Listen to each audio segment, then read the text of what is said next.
Welcome back to Superbly Said Advanced English Vocabulary and Phrases. It's great to be diving in again. And just a quick note, this session pulls directly from a really helpful SpeakDuo lesson. If you're looking to practice your English speaking, meet people, build confidence, you should definitely check out SpeakDuo.com. They connect you for video calls. Yeah, absolutely brilliant resource. So our mission today, we're digging into some key advanced English phrases, really aiming to give you, our listeners, a deeper understanding, beyond just the dictionary definition, and show you how to actually use them. Exactly. Getting practical. Okay, let's jump right in. First up, a really powerful one. Comfortable in one's own skin. Yes. This phrase, comfortable in one's own skin, it's about much more than just looking confident on the outside. It really signifies feeling genuinely, truly at ease with yourself internally. So if you compare it to, say, self-assured or maybe at peace with oneself, those are close. But comfortable in one's own skin suggests something deeper. It's this intrinsic acceptance of who you are, warts and all, It often takes time to develop that feeling. Yeah. It's not just a mask you put on. Right. That makes sense. It's less about performance and more about, authenticity. So how might that sound in, a work context? Or maybe for an IELTS answer. Let me try a couple of new examples for you. At work, since taking on the lead role, Sarah really seems comfortable in her own skin, confidently presenting to clients and handling tough questions with ease. Nice. Or maybe an IELTS-type answer. To truly feel comfortable in your own skin, I believe it's essential to embrace your unique qualities and stop comparing yourself to others. Those really nail it. They capture that genuine ease. And it ties back to the original lessons example, too. Something like, it took me years, but now I feel comfortable in my own skin. Yeah. It shows that journey. And the sample answer mentioned supportive friends helping, which makes sense. Environment can really foster that internal state. Okay, moving from that inner feeling to something more captivating. Yeah. What about when something just grabs your attention and won't let go? That brings us neatly to be hooked on something? Ah, yes. To be hooked on something. Ah. It basically means you're super interested, maybe even a little obsessed. Now, you might think of addicted to, or maybe just really into, but hooked on has a specific flavor. It usually implies this strong, often positive fascination. You just want more and more of it. Think of a great TV series you binge watch. Right, you're hooked. Exactly. Whereas addicted to can sound quite negative, especially with, substances. And really into is just, it's much more casual, less intense. Hooked on has that sort of irresistible pull. Yeah, you're magnetically drawn to it. Okay, so usually positive but still intense. Let's try some new sentences. Maybe for work. I've been hooked on optimizing our marketing funnel lately. The results are fascinating to track and improve. Good one. Or, thinking about IELTS again, during the pandemic, I became completely hooked on baking sourdough bread. It was a wonderfully absorbing way to pass the time and learn a new skill. Perfect. Captures that absorbing quality. Yeah. And yeah, the original example was simple but effective. After trying yoga once, I was hooked on it. That immediate pull. And the sample answer, I'm hooked on photography. I can spend hours taking pictures, really shows how consuming it can be in a good way. Okay, next up. To aspire to something. This one feels important. It definitely is. To aspire to something means you're aiming for it, striving towards it. But it's stronger than just hoping or aiming casually. If you compare it to hope for, hoping is passive, isn't it? You're just wishing. True. And to aim for is closer. But aspire to often implies a bigger, more significant goal, something long-term, maybe even noble or ambitious. It suggests real dedication, personal growth, maybe a future vision you're actively working towards. There's a sense of commitment there. A deeper level of ambition then. Got it. So how would you use that maybe talking about career goals or, again, in an IELTS context? Let's try these. Talking to your boss. I aspire to lead my own project team within the next 3 years, and I'm actively taking courses to develop my management skills for that role. Very clear aspiration. Or for IELTS, many young people in my country aspire to pursue higher education abroad, seeing it as a path to broader opportunities and cultural experiences. Yeah, both of those clearly show that serious long-term goal. Yeah. It fits perfectly with the original example. He aspires to become a doctor. That's a huge aspiration. And the sample answer, I aspire to start my own business and travel more, combines personal and professional ambitions, which often happens with aspirations. Okay, now for something with a bit more energy. An idiom suggesting rapid success, to take something by storm. Yes. Love this one. To take something by storm, it means becoming super popular or successful really fast. You could say become an overnight success or gain rapid popularity, but take by storm feels, well, stormier. Yeah. It suggests a sudden, overwhelming impact. Like everyone's talking about it, everyone's involved, there's excitement, maybe a bit of chaos. It's dramatic, much more impactful than just getting popular. Definitely paints a picture of something sweeping through. So, like a new trend or product, let's try it out. Work example. Our new product launch truly took the market by storm, exceeding all sales projections within the first month due to its innovative features. Nice. Captures the speed and scale. Or chatting with a colleague. Did you hear about that new food truck near the office? It's really taken the lunch crowd by storm. There's always a huge line. Perfect everyday example. And that sudden widespread popularity is just like the original example. The new cafe took the neighborhood by storm. Or the sample answer about the rooftop bar becoming popular overnight. It really emphasizes that speed. Okay, next we have a concept that's philosophical, but also a really useful idiom, ying and yang. Yes. Yin and yang. It refers to two forces or qualities that are opposite, but they actually complement each other. They create balance together. You might think of opposites attract, which is related, or just saying things are complementary. Right. But yin and yang specifically highlights that these opposites need each other. They're interconnected, interdependent. Together, they make a whole balanced system. It's not just attraction. It's about harmony and equilibrium. One defines the other. That interdependence is key, isn't it? Like, you can't have light without dark. Precisely. Okay, so how does this apply in, say, teamwork or life balance? Let's try these. Well, For work. In our project team, my detail-oriented approach and your big-picture strategic thinking are truly the yin and yang that make our project successful. great example of complementary skills. And for an IELTS-style answer, for a balanced and fulfilling lifestyle, I believe work and leisure act as a kind of yin and yang. You need both to feel truly happy and productive. Absolutely. Shows that need for balance. It reflects the original example, too.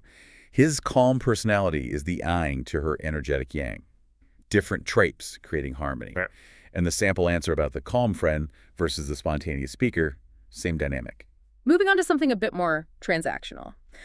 A phrase you hear in business or when talking about deals. To get a cut of something. Right. To get a cut of something. It means you receive a share, usually of profits or some kind of benefit. Now, you could just say get a share or get a percentage, but get a cut of feels more informal, maybe more direct. Yeah, it sounds a bit more streetwise. Kind of, yeah. Yeah. It often implies you had some specific involvement in making that profit or deal happen. You earned your cut. It's common in business chat or, less formal financial talks. Gotcha. Like you played a role, so you deserve a piece of the pie. Yeah. Let's see. New examples. In a work meeting, the sales team will get a cut of the profits from this quarter's record-breaking performance as a bonus. Makes sense. Performance-based share. Or talking to a colleague. If we successfully pitch this new client and they sign a big contract, do you think we'll get a cut of their initial payment? Very common scenario. Both show that idea of getting a share based on contribution. Just like the original, he got a cut of the sales for helping with a promotion. And the funny sample answer about getting free coffee as a cut from a luxury coffee brand shows it can be benefits, not just cash. Okay, this next one. I think many of us can relate, especially when things get hectic. To keep one's sanity. Oh, definitely. To keep one's sanity. It means managing to stay mentally stable, holding it together when you're under a lot of stress. It's similar to stay calm or maintain composure, but keep one's sanity puts the focus squarely on your mental health, your well-being. It highlights the effort involved in preventing yourself from getting totally overwhelmed or breaking down. It's about preserving your mental equilibrium so you can actually function. Right. It's not just about looking calm. It's about actually feeling okay internally despite the pressure, like actively managing your mental state. Exactly. It acknowledges the challenge. So what does that look like in practice? Let's try these. At work. With 3 major deadlines converging this week, I'm trying to schedule short breaks and go for walks to keep my sanity. A very practical coping strategy. Or for IELTS, maybe about studying. To keep one's sanity during intense study periods, I find it crucial to have a consistent exercise routine and sufficient sleep. Another great example of proactive management. These fit well with the original example. Meditation helps me keep my sanity during busy weeks. It's about finding what works for you. And the sample answer mentioned long walks, turning off the phone again, concrete actions to stay mentally grounded. Okay, last one for today, and it's a beautiful one. To take someone's breath away. Ah, yes, a lovely phrase. To take someone's breath away. It means something impresses or amazes you so much, so strongly. You could say it astounds you or impresses greatly. But this phrase, it implies a more sudden, overwhelming reaction. Like literally takes your breath. Almost. It suggests an emotional or sensory impact so powerful that you're momentarily speechless, maybe deeply moved. Often it's because of incredible beauty or grandeur or just sheer surprise. It's visceral. You feel it physically, much stronger than just being impressed. That feeling of awe. Yeah. I- Okay, how about using it to describe maybe architecture or a travel moment? Let's try these new ones. Describing a design at work. The new architectural design for the city park truly takes your breath away with its innovative use of space and natural light. Captures that visual impact. Or an IELTS travel story. When I visited the ancient temples in Cambodia, their sheer scale and intricate carvings truly took my breath away. It was an unforgettable experience. Perfect. Really conveys that profound sense of wonder. Just like the original example, the view from the mountain peak took my breath away. Classic awe-inspiring moment. And the sample answer mentioning the Grand Canyon at sunrise, another perfect fit for something that literally makes you gasp. Fantastic. We've really untacked these phrases. Mm. Okay, time to test ourselves and you listeners. Ready for a quick quiz? I'll read the phrase and the question with 3 options, A, B, and C. Feel free to pause the podcast here if you need to think about the answer. Then my co-host will give you the right one. Sound good? Let's do it. Okay, first up. Comfortable in one's own skin most nearly means to. Option A, appear comfortable by playing a role that hides worries from other people present. Option B, feel genuinely at ease and confident about yourself in everyday situations overall. Or option C, avoid attention so people cannot judge your character or personal choices too much. Go ahead and pause if you need a sec. All right, the correct answer for comfortable in one's own skin is B. Feel genuinely at ease and confident about yourself in everyday situations overall. Remember, it's that deep internal thing, like Sarah in her leadership role feeling truly at ease. Perfect. Next question. To be hooked on something most nearly means to. Option A, be strongly absorbed in something and keep wanting more time with it. Option B, be politely interested when asked but rarely spend real time on it. Option C, be required to join something even if you would rather not continue. Feel free to pause and think. Okay, for to be hooked on something, the answer you want is A. Be strongly absorbed in something and keep wanting more time with it. Think about being hooked on optimizing that marketing funnel, totally absorbed, wanting more. Great. Question 3. To aspire to something most nearly means to. Option A, drift into a path because chances appeared without any firm plan at all. Option B, test many options casually without committing to one direction for long. Option C, aim seriously to reach a goal you believe is worth working toward. Pause if you need to. And the answer for to aspire to something is definitely C. Aim seriously to reach a goal you believe is worth working toward. Remember aspiring to lead that project team. It's about serious, committed goals. Excellent. Number 4. If a cafe takes the city by storm, option A, grows slowly through steady word of mouth over several seasons and cycles. Option B, becomes suddenly popular or successful everywhere in a short time. Option C, wins limited support from a small group with careful targeted efforts only. Take a moment if you like. Right, for takes the city by storm, the correct answer is B, becomes suddenly popular or successful everywhere in a short time. Like that food truck with the huge lines appearing almost overnight. Boom. Exactly. Okay, next. Yin and yang here most nearly refers to. Option A, 2 opposite yet complementary forces that balance each other overall. Option B, 2 similar styles that match so closely they feel identical usually. Option C, 2 random events that never relate or connect to each other directly. Pause and ponder. The meaning of yin and yang is A, 2 opposite yet complementary forces that balance each other overall. Think about those different skills on the project team, detail-oriented and big picture, creating that perfect balanced whole. Spot on. Question 6. To get a cut of something most nearly means to. Option A, reduce a budget so fewer people receive payment for their work today. Option B, block a sale to prevent others from gaining money or recognition now. Option C, receive a share of profits or benefits from a deal or project. Pause if you're weighing the options. Okay, to get a cut of something, the answer is C. Receive a share of profits or benefits from a deal or project. Like that sales team getting their well-earned cut of the profits as a bonus. Almost done. Question 7. To keep one's sanity most nearly means to. Option A, choose silence during conflict to avoid saying anything you might regret. Option B, stay mentally steady during stress so you can function normally. Option C, act cheerful outwardly while hiding strong emotions from your colleagues. Need a moment. Pause now. The correct choice for to keep one's sanity is B, stay mentally steady during stress so you can function normally. It's all about those coping mechanisms, like taking short breaks during a crazy week to stay functional. Last question. If a view takes your breath away, it's like. Option A impresses you so strongly that you feel amazed for a moment. Option B makes you pause to think carefully before responding politely. Option C pushes you to accept a change you were unwilling to consider before. Final chance to pause.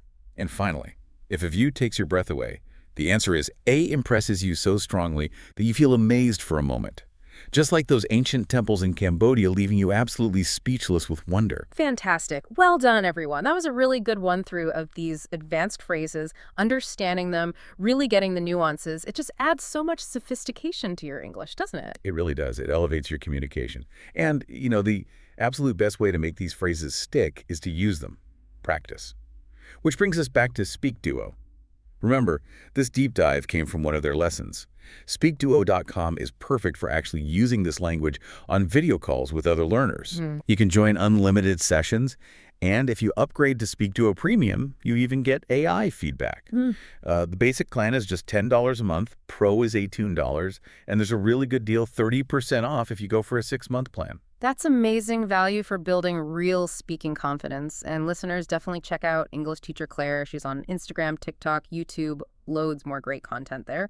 And hey, if you found this deep dive useful today, we'd absolutely love it if you could leave us a 5-star review. It really helps other learners find the show. Yeah, it makes a big difference. Oh, and if you're really keen, check out the SpeakDuo Ambassador program. You could help spread the word. Good shout. So as you go on with your English journey, maybe think about this. These phrases aren't just extra words, they're tools, really. Tools to express yourself more precisely, more richly, and connect more deeply. So here's a thought to leave you with. What new perspective could you embrace today? Maybe one that helps you feel truly comfortable in your own skin as a more confident English speaker.